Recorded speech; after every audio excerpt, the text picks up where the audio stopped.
Greetings, everybody. David Avocado Wolf here. I've got a tremendous guest. This is somebody you've probably seen me post clips of his videos. He's been talking about a really cool subject, and he's really into the same things that I'm into. So we're bringing him onto the show. His name is Matt Roski, and he's the Electroculture guy. So with no further ado, Matthew, how are you? Great, and happy to be here. Right on. Thanks. So, okay. So we're pretty advanced students over here. So I've seen you doing intro kind of stuff, but we're all kind of way down the rabbit hole of flat earth, Tartaria, the whole thing.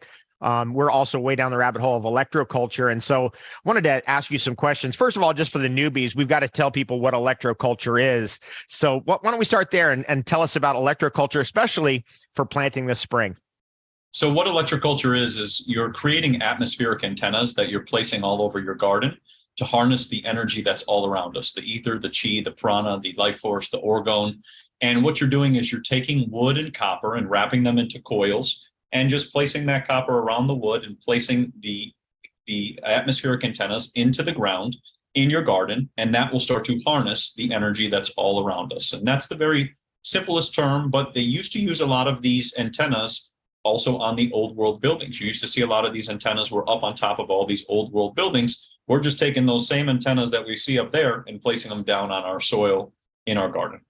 One of the unwritten statements that I think we got to get out right away is that there's many energies that can be conducted down copper wire, not just electro and magnetic. And that's just an important concept. Tell us about some of the energies. You named off a whole bunch right there, ether forces. Of course, I know you're into Viktor Schauberger, all kinds of interesting stuff. Tell us about some of those forces, and tell us about, what was the guy who invented electroculture way back in the 1920s? You know him. He was talking about 20-foot antennas. Do we have to go that crazy? Do we have to get into it that hardcore? So to answer that question, we don't have to do it that crazy. I mean, I just did a video with Alex Zek the other day, and he just did simple toothpicks and copper coils. So he just took a toothpick and made a copper coil and placed it into each of his little sprouting plants. And that was as simple as it gets. People have also used them inside as well, too, so you can use them indoors. But for outdoors, usually a 6-foot antenna will cover about 225 square feet. But also, too, remember, the energy is everywhere. So it's going to capture all of what we were just talking about. All of these different energies that are flowing around us that materials pick up on, right? Copper picks up on the conductivity. The wood picks up the sap of the tree, the sap of the antenna also picks up on that energy. So you're just picking up on the Earth's frequency, right? Not all the nonsense and all the cell phone towers and all the other goofy stuff. You're picking up on the Earth's frequency, that 7.83 hertz, the Schumann resonance, the healing frequencies. That's what we're picking up on. So our plants start to heal faster. They start to grow quicker. They start to sprout faster. All because you start picking up on all of that energy. And I've seen a lot of animals also sit by the antennas because they can pick up on that energy too. Okay, so let's say I have a 6-foot copper wire with a stick and I've got it all set up and it's 6 foot long and I'm really hardcore. How far am I sticking that thing into the ground? So you just want to stick it into the ground enough so it can stand up, right? That would be the easiest way. Your trees and all of your plants are already acting as antennas. You're just amplifying the harnessing of the energy. That's the best way to describe it. The trees are already harnessing, right? Every tree is, let's say it's 50 feet tall. The roots usually go 200 feet or more below. So they're large antennas, but you're amplifying that with that copper because you're increasing the electrical conductivity. Okay, good. Excellent answer. Now, I have to tell you a little bit of a success story. So I've got into electroculture a lot because of you, because you've been promoting it. I years ago downloaded all the books for free on the internet. Stuff was written in the 1920s by what's the guy's name? Christoku, or what was his name? Justin Christoflo. So he created Christoflo. What a name! Book. Yes. And he had some great stuff. So anyway, I downloaded all this stuff, and occasionally I played around with it. But because of you, I was like, okay, I'm going to go hardcore on this particular tree that's a little bit cold sensitive. And it's a native tree to Texas. I live in Texas, but it grows mostly by the Rio Grande. And so I set it up in a spot in the middle of the yard, and I thought, okay, I'm just going to electroculture it and see if it survives the winter. And let me tell you something. It did amazing. it blew my mind, actually. I did 3 different antennas in there, and I did some funny stuff. I put magnets in there, and I put some crystals and stuff in there, had some fun. But it actually probably did better than any single plant in the yard. So I'm a convert.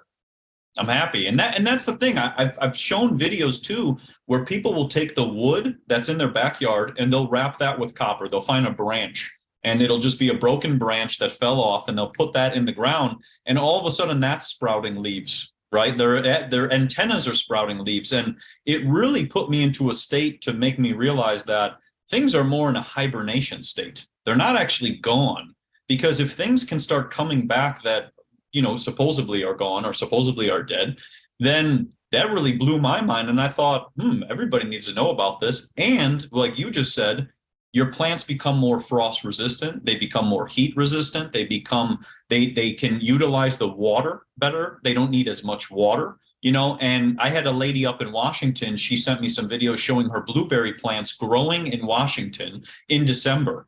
Wow. And he was, blown away because it's snowing and there's snow on the ground and there's still leaves and blueberries coming out. So it really makes all of this really made me rethink our whole entire farming system, everything with gardening, that a lot of it's like maybe we're supposed to be yielding like every 2 months, right? Instead of the traditional, maybe at the end with the autumn harvest situation that we're always told about.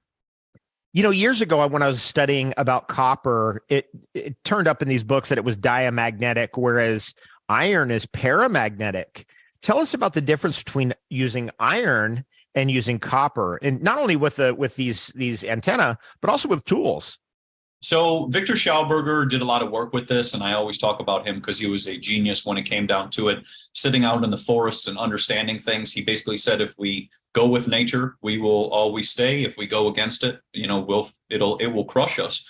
But he basically learned that when we were using, for example, iron tools, people had to work harder with their soil. Their soil became more gunky. It had more drought-like conditions. It didn't yield as much. The plants pretty much stopped producing over time. So what he did was he presented to I believe it was the Bulgarian government at this time, that we should come out with some copper tools. And he created the bio plow, which I think everybody should look into it. It was this beautiful plow that was made out of brass, and it would cut through the earth like a shark, because he understood vortices and vortexes and all these beautiful frequencies. But basically, he presented copper tools to the government at that time and goes, listen, you guys are going to yield so much, this will solve food shortages, 1943, whatever it was, food shortages at that time.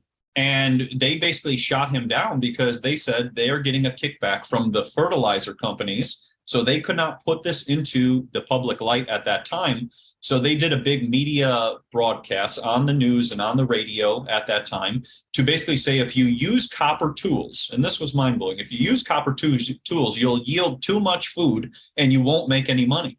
So God, farmers at that time were like, oh my gosh, I don't want to be a part of that if I start using copper tools. So they pretty much said, we're not doing that. And so the iron industry, like we were talking about with the tools and all of the things, kept growing even more, because a lot of the information was forgotten with the World War II reset, which basically what that was. But, we start to look at going, if we use copper tools, we're not changing the magnetism or the electrical frequencies of the earth. When people are putting all this iron in the soil, they're gunking everything up and blocking the passages of the electricity. That's the easiest way to say it, but the electricity that's flowing.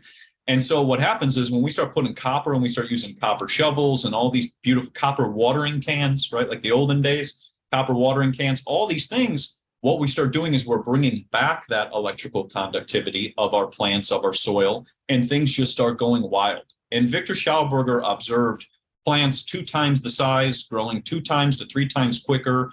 Like you said, frost resistant, heat resistant, pollinators galore, right? Because I got every bee on my balcony. I got every bee, I got every mantis, I got every grasshopper, I have every bird, hawk, anything. All these things start coming back because they also pick up on the energy of the earth, which is being transmitted up into the air.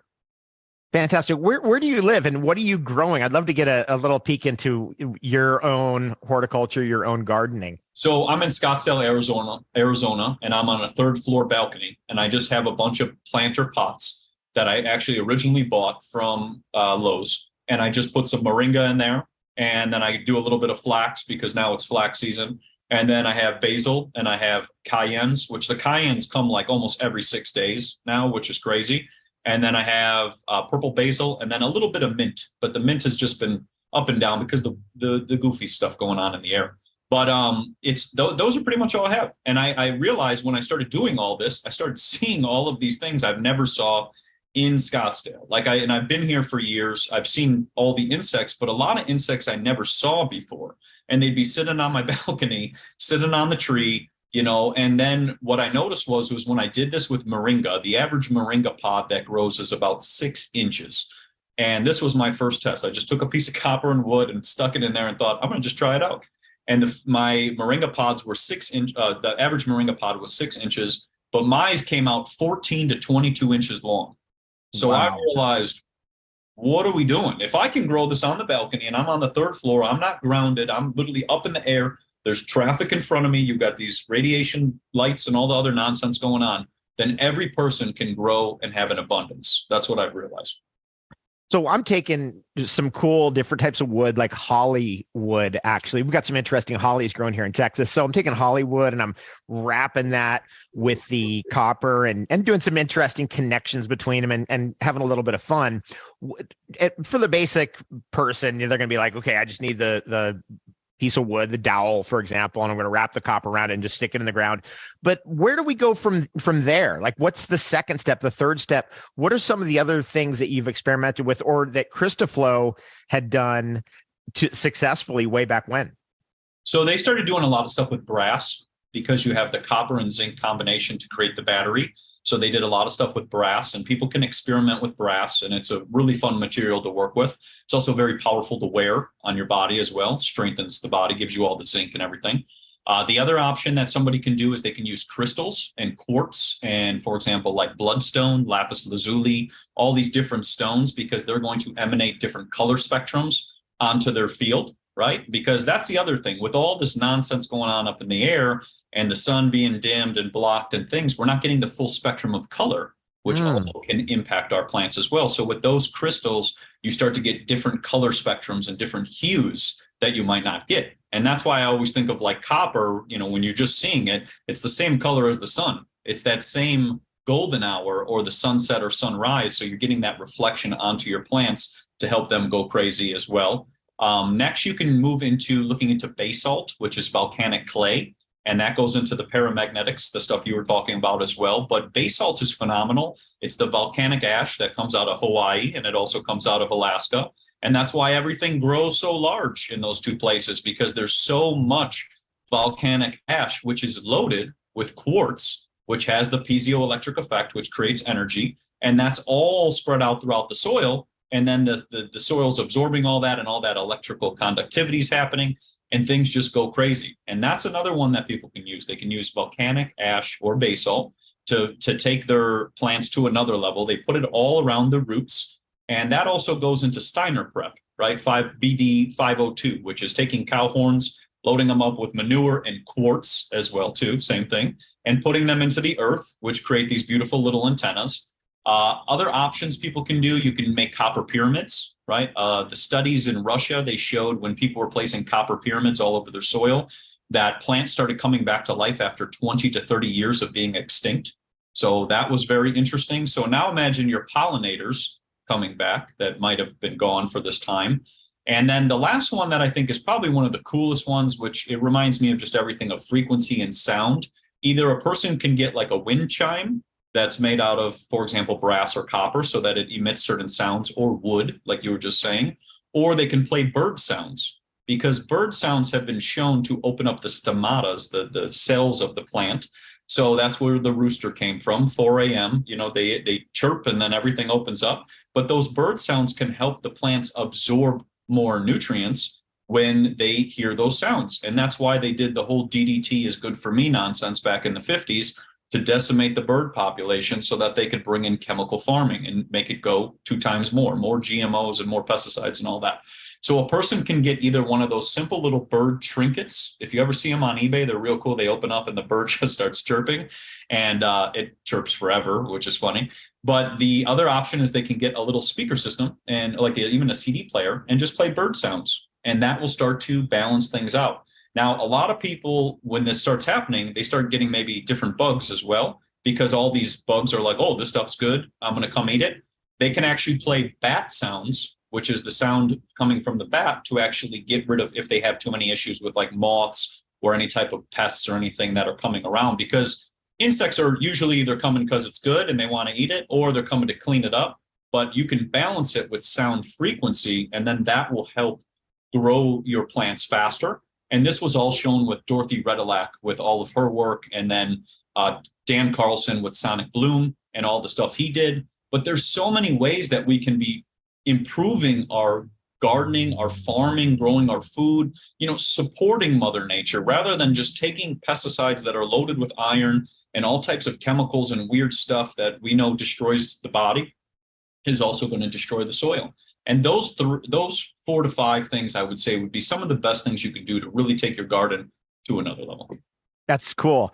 Okay, so you're up on the 3rd floor, and you're just basically taking your antenna and you're putting them into your pots, and it doesn't have to be on the ground, and it still works just the same. Just to clarify that for everybody, is that correct? Yes, because the energy is all around us, and the thing is people can do it indoors. And I even had a buddy who did it with his potatoes in his basement, and his potatoes have now reached the ceiling of the basement because of the exact same thing. So I've realized we could grow indoors, basements, underground, above. Anywhere you have a plant, you can use these antennas to help boost that plant. Oh, cool. So like indoor plants, if you have something that's not getting quite enough light or not quite enough sun or something, you can put a mast in there, and away you go. Okay. So, it's so awesome to see a revival in this, and you're kind of at the head of it. So, what's keeping you going? Where's the next thing for you? And are you thinking about getting into, because I was thinking this guy should probably sell some of these copper little trinkets and masts and antenna that go into your pots and your garden and into your sprouting. So have you gotten into that at all? Or is that you're just still telling people, hey, just go get the copper and get the wood and put it all together? So at the moment, I'm writing a book on electroculture just to bring some more depth into it. But in the future, I'm working on some different antenna designs, like I was telling you, with different types of crystals. But I'm working on a lot of stuff to also help structure water, and using different types of materials to help structure water. So I'm doing a bunch, and we also have all of our superfoods as well. So I'm doing a bunch of things at the same time, but I'm really trying to really put it out as much information so that we can help create the independence that we once had on food, right? Like people were growing their own food. People were connected to the soil. People understood those plants are ready. It's the full moon. I got to harvest them. People were very connected to that. So that's pretty much been my mission as I've been putting out these videos, is just to bring out information and try to really get it out there, and just, put it very simply so that it's not, because some of the diagrams I've looked at in the books, they can be very complicated, and it's just, all the stuff is very simple. And I just think of it as, if even just 10% of people start growing things and their plants go wild, think of how much food they can give to all their other friends and families, and support one another, rather than they can't pull the same Operation Mockingbird media, we're running out of food nonsense anymore, because we all have our own food. So that's kind of been my thing on it. But in the future, I do have some plans. The biggest thing I want to move into in the future as well is doing it on a larger scale with large organic farms, so that we can really take it to another level of helping and supporting our organic community. Because if we're going to be real, I watched the documentary with you with GMOs Revealed that was 22 hours long, and it blew my mind when I watched that whole entire thing. And people need to be well aware of the importance of the organic movement, like how important it is for us to do it the organic way. And I feel electroculture can do that, and then also remove us from the toxicity, Monsanto, all the DuPonts and all the nonsense, because I don't approve of any of that, and I don't agree with any of that. And I think that we can make changes on the boots on the ground, or the grassroots movement, and this is a simple way to do that. Well said. I'm really excited about what you're doing now. One of the things that I love about what you're saying is you're making it real simple. When I got into the electroculture books, there was so many diagrams and this and that. I was like, oh my God, I'm never going to be able to figure this stuff out. It's like, which design am I going to use? But what you're saying is so easy. I put it immediately into practice. It worked. And now I've got even a little fancier thing and a little thing set up in other spots. And so I guess the thing is that is there overkill? I mean, is it possible to put too many gems, jewels, crystals, copper wires, etc., into a pot or into your garden, or is more better? I don't know. To me, it seems like more is better, but I haven't really pushed it. It depends on the plant. Some plants, they might not, for example, let's say you put too much copper, they might not like that. And that's an interesting thing to try to test and see. But for the most part of every person's garden and farm and everything, even my buddy's farm in Australia is going nuts and he's got like things coming out everywhere. I realize, and he puts copper everywhere. He's like the copper king of Australia at this moment. But, I just see him getting more food. It's really hard to say like that anything is too much, but I have to say everything should be in balance, right? Because if we start just covering everything in copper, then we might have too much copper or something. It could cause an imbalance. But that's why I was saying the things with the crystals, right? Bringing in different crystals and stones. Now you're bringing in all these different minerals as well, but you're bringing in all these different color spectrums, which are also very important. So yeah, I guess if I kind of look at it that it's about balance, but also using the creativity. And I feel like that's what we've lost over time. We've lost that creative ability to get into the garden and really just get creative and think, okay, I only got this and this. How can I figure it out? Because like you said, those diagrams, there can be all these contraptions. And it's like, I don't think I can build that. And also too, I don't know where I'm going to get the material to build that. But, it's just about, I had a great video the other day. A 10-year-old from the UK sent me a video of his electroculture and his plan coming back. And I thought that's what we're moving into. That's so cool. Generations to understand how beautiful that these things we can be doing and bringing back this beautiful material, which used to be like, even as I hold up this copper cup, we used to have copper everything. So it's like, it was only a short period of window in which we lost that. Let's talk about some star fort knowledge now. And I recommend that everyone at least dig into, maybe if you're on Instagram, hit the hashtag star forts and look those up. If you're on the internet, just look up star forts and just check it out. It's one of the most anomalous things I've ever seen or ever come across. And years ago, I was in Bacalar, Mexico, and all of a sudden we were in a restaurant. All of a sudden I realized we're in a star fort. And what an interesting phenomenon. So I wanted to ask you about star forts, electroculture around or in star forts. Have you ever been in a star fort, and what are your thoughts? I haven't been in the star forts, but I've been in a lot of old world buildings. And I've done a lot of chanting in a lot of old world buildings. And I felt the frequencies of the walls. I felt the frequency of my body almost uplifting and leaving because of how perfectly acoustic these structures are. And star fort, same exact thing. You have all the perfect triangles on each and every point, which also creates acoustic resonance. But they put cannons in there to try to make it look like they were shooting cannons out of holes and whatever nonsense. But it's these beautiful structures, and on top of that, they're out in the middle, like some of them in Florida Keys, right? They're out in the middle of the ocean in a place where you're sitting there thinking, how did somebody supposedly on horse and wagon go out there and build these things? And wooden ship with sails. I mean, it doesn't make sense. I mean, that is the one thing that is so absurd about it all, is it doesn't make sense. And when I was in Bacalar, that particular star fort is identical to a star fort that's in the middle of Canada. It's in the middle of Manitoba, Canada. How could it be the same? Yep. Like it does, who built these things? And it's a really cool like calibration just to feel and just be like, whoa, where did these things come from? Now, another thing I wanted to say about star forts is that there's a very interesting phenomenon in a star fort, and you'll see this one and feel this when you get to one. There's like an upwelling of water in the middle. There's something about water in the middle. And in this particular one, we went to the middle and we're like, okay, there's water right there. What's going on here?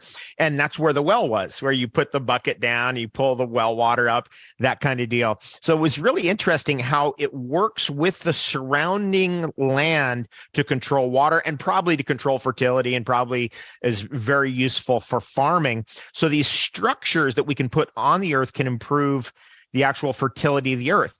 That which brings us to the next question, which is the towers in Ireland, right? Oh, yeah. So you have the Celtic round towers, and these are really fascinating. Philip Callahan did great work on that, and he showed that in all of his books. And he basically showed how all these Celtic round towers were basically in alignment perfectly with the sky, right? Every single one was perfectly placed at exactly every star position in the sky. And what happens is when you go into these Celtic round towers, which are basically derived from magnetic and non-magnetic materials, they're basically resonating at a frequency. And if you go in there at a certain time during the full moon and you begin to chant or go into a heavy meditation, the body can actually begin to levitate, which is very fascinating because you can basically change your blood and your water of your body so that you can begin to levitate. But what was interesting about all those is they even said, why would they build them if, for example, there was a battle, as they always try to say, people are fighting and all this nonsense. But if there was a battle, why would they go to the top of the Celtic round tower? It doesn't make any sense, because that's the worst place to be in if it was for anything related to battle. But what they noticed was where all the places in which the Celtic round towers were placed, the gardens and the land around, the plants are just gigantic. Everything's growing 2 to 3 times the size, because they understood, once again, like you said, with star forts, they understood the resonance of certain materials and stacking them together, most likely using alchemy and other types of different things, and understood when they stack these things together, they could amplify fields. They could also use them as communication, basically devices in which they could sit in to communicate between each other through the mind, right? Going into telekinesis and all of those things. And they showed that with a lot of the people who built them were monks, right? So who were the Celtic monks? Because when we go into history and all of the stuff in which has been told, a lot of that is not also talked about as well. So all of these buildings, and like you just said, all have certain frequencies, and usually, like you said, always water below, which is primary water, the water that we are never running out of, even though where they always try to tell us and all that. Let's dig into that a little bit. That's a great message to get out there, because all we hear about is, our rivers are running dry. Oh, we don't have enough water. What are we going to do when everything dries out? California is drying out. What are we going to do? And let's hit on primary water. What are your thoughts on primary water? And if you could define it for us quickly, that'd be great. So primary water is the water that comes up from inside the earth, which is the combination of hydrogen and oxygen, which is why we're never running out of water. And if you go to, for example, Hawaii, there's water coming up from inside the earth, and that's what's bringing the water to Hawaii. And this is a water that does not contain fluoride. It does not contain heavy metals. It's new, fresh, young, beautiful, structured water. It's miraculous. And so they try to give us this whole bait and switch. We're running out of water and we're, blah, blah, blah. And it's interesting because when you look at, for example, big medical companies or big electrical companies, they actually call out dowsers, which are the people who are deemed as woo-woo witches. They actually call those people out to come find primary water so that they can have unlimited water. But they try to orchestrate on the media that we're running out, and they're the same companies doing that while they use the unlimited water. And this was all shown 1950s. Lake Elsinore started running dry in California. People started freaking out. They didn't know what to do. So they were going to propose a pipeline, which is always the narrative. We'll just bring water from somewhere else and move it around. Pipelines went dry, tried to do it 2 or 3 more times, didn't work out, decided to call the dowser. Dowser came in, said, drill right here in Lake Elsinore and you'll have water, because that's where the water's pumping out. Because when you walk with dowsing rods over an area that has water underneath it, they'll cross, because they're picking up on the vortex, the electrical frequency underneath. So he said, drill right here. They filled Lake Elsinore up with water. 2 months later, it was completely filled, and they realized we're never running out of water. And this was all found by Paul Power on the primarywaterinstitute.org and the book New Water for a Thirsty World, which basically basically debunked that we were ever running out of water. But a lot of the people who are in play, or the political nonsense, they don't want to hear it because you can't put $1 on it. And if we move into 2021 and 2022, we see that water came on the stock market to put a price on it. So if you're running out, you can start charging more and playing all these games, but we're never running out of water.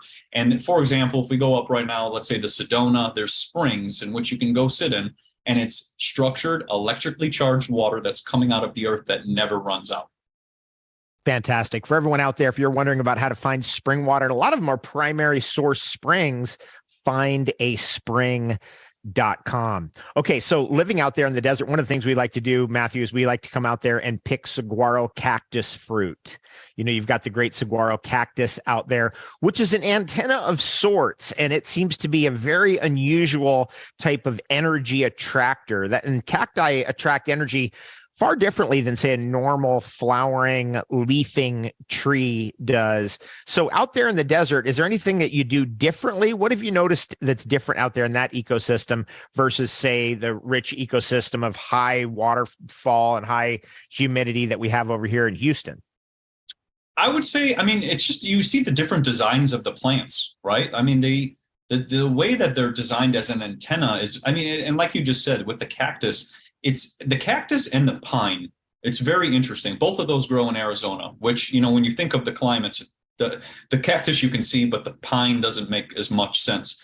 But it's interesting because both of them grow straight, like completely straight. Now, obviously, they're growing as a vortex as they grow, but they grow completely straight. And then they start to produce, like you said, fruit on top, which is absolutely delicious. It's phenomenal, and it only comes when there's enough water and everything. But it's interesting when you look at the plants of, for example, Arizona, it's just their design is so different.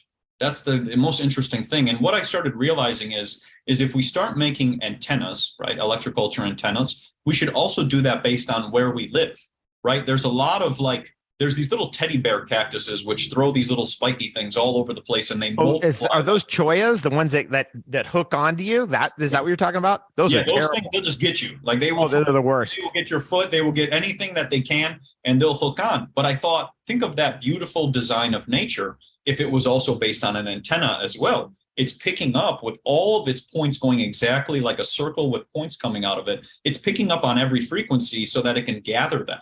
So it's almost like we should start creating antennas, or like these antennas that we're trying to craft, as the same as the climate in which we're living. So, you know, depending on the trees, if you have, for example, a lot of pine trees, you know, you want to do stuff that maybe looks like a pine cone. You know, if you have a lot of acorn trees, you might want to make more circular antennas and things like that. Because if you think about it, the climate is, or the weather is dictating the antennas of these trees. And it just kind of dawned on me that. And if you look at, if we go back to it again, the cactus going completely straight up and then just points out, you know, when you take, which I've done, you take an EMF meter and you bring it up to a cactus, it'll go off the charts because they're picking up on that too. So, you know, it's interesting when we start looking at the designs of nature. If we mimic those designs, we can actually help the plants with their designs, right? Or their structure at the same time, I guess. So I want to get into your story a little bit. I know you basically were a person who was kind of eating a standard American diet, eating like American GMO food. And then you woke up to that. You've realized that was all toxic and poison, but you eventually wound your way into kind of a superfood, super herb approach. So I wanted to get into that with you a little bit. Of course, that's what we've been teaching here for 30 years at this point. And it's really the way to go. And I love it when someone like you're a little younger than me, you just stumbled into it. And that tells me, it's like, oh, okay. You know, when I hear your story, I'm like, okay, it's not just us. This is like it's an archetype. You're tapping into a knowledge sphere of people who've gone before you, and you stepped into that. And that's what I kind of hear from you when I hear you talking about dragon's blood, or hear you talking about Shilajit, or hear you talking about whatever the great things are that are out there. So tell us a little bit about superfoods and super herbs and the way they played into your lifestyle. So basically, like you said, I had sick issues. I had tonsillitis all the time. I had earaches. I would get weight gain. I had all these problems. And I never realized that it was, for example, going to Whole Foods and they cook with canola, which is genetically modified. And I was eating that, and I was like, oh, I'm eating organic. Everything's cool, whatever. Yeah, that was a total lie, And so I started realizing that after watching GMOs Revealed, which was the 22-hour documentary, I was like, wow, I mean, this is a weapon, right? This isn't food anymore. You're changing things and trying to poison me, and you're trying to make money off of me, because every time I would go to the professional, they're like, oh, you're just getting older. It's your genes. They'd always make up some nonsense. And I'm like, you know what? I'm going to take my own initiative, and I'm going to take back my health, and I'm going to see what happens from there. And then everything vanished.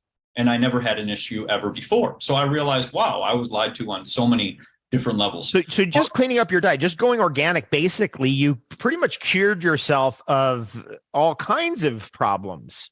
Yes. I mean, that was it. I mean, that was the simplest way of putting it. And we just started cooking from scratch, started making our meals, being aware of what the ingredients are, what's on the label, if we're buying it, what farmer it's coming from, how it's sourced. If it's, for example, grass fed, is it grass finished?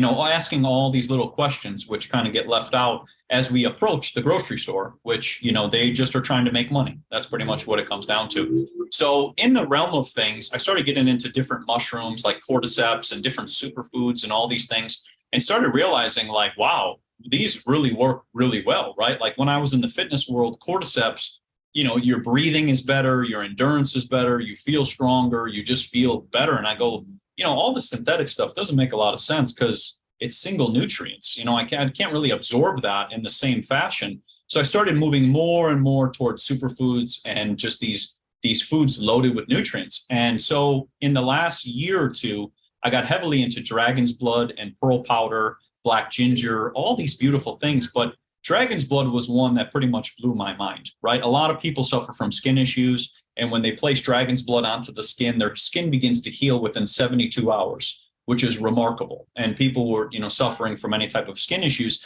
They used to use dragon's blood out in South America, actually. When a person got a wound, they would place that on that and they would begin to heal, and their skin cells would begin to regenerate right away. They didn't have Band-Aids or anything like we have today.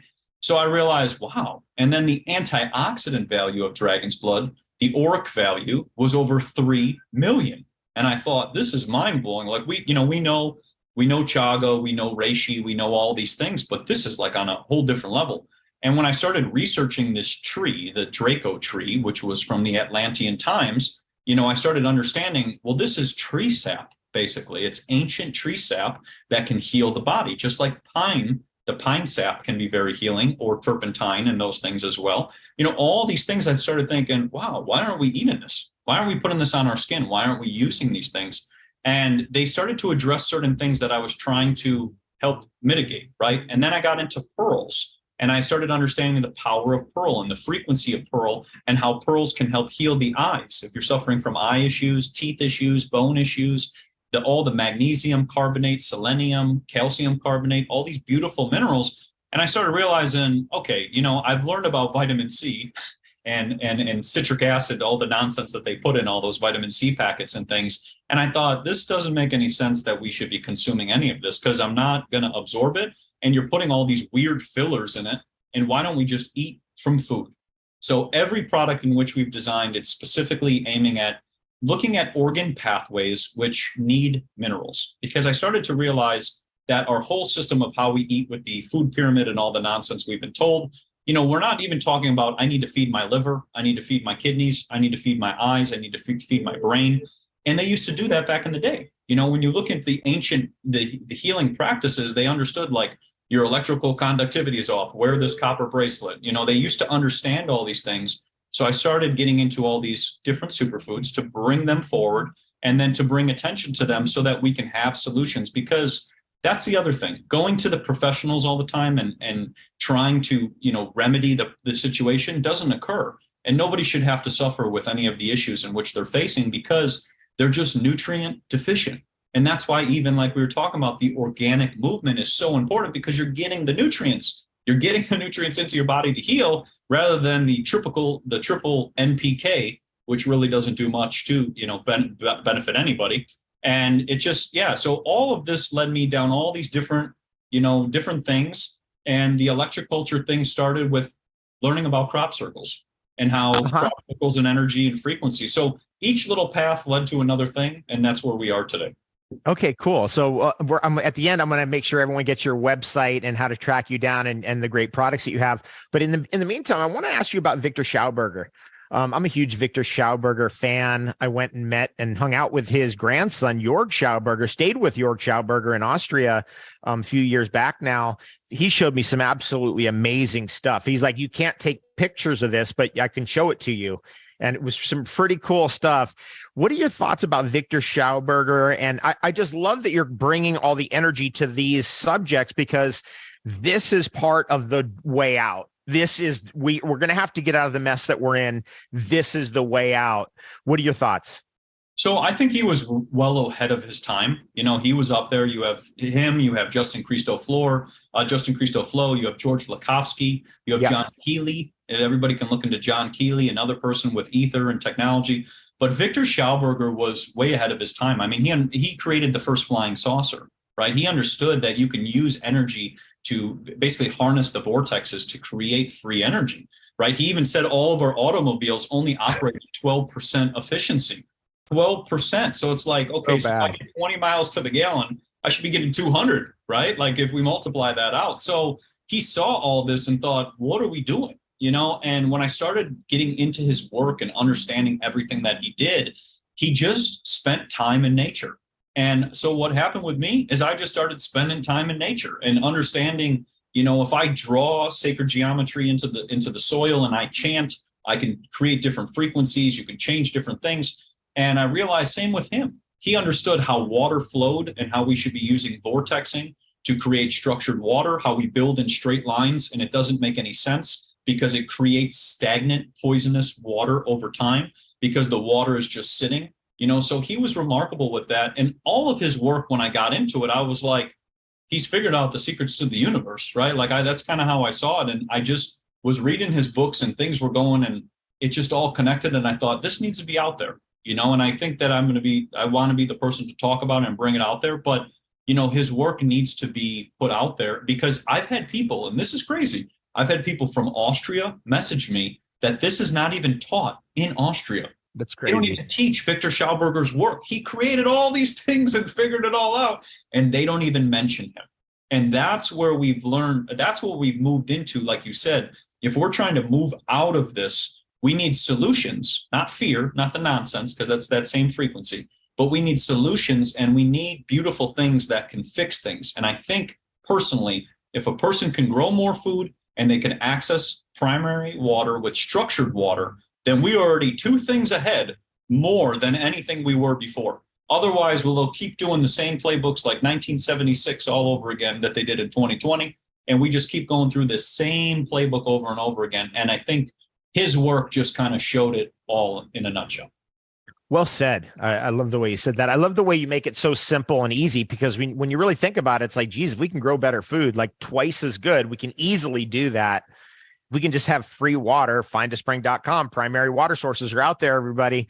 It's all free and it's all right there. Now, you're in Scottsdale right now, but I imagine that you have big dreams for your life. So I wanted to hear about, what are you thinking about? Do you want to get on the land? Do you want to get into big scale farming? Maybe not.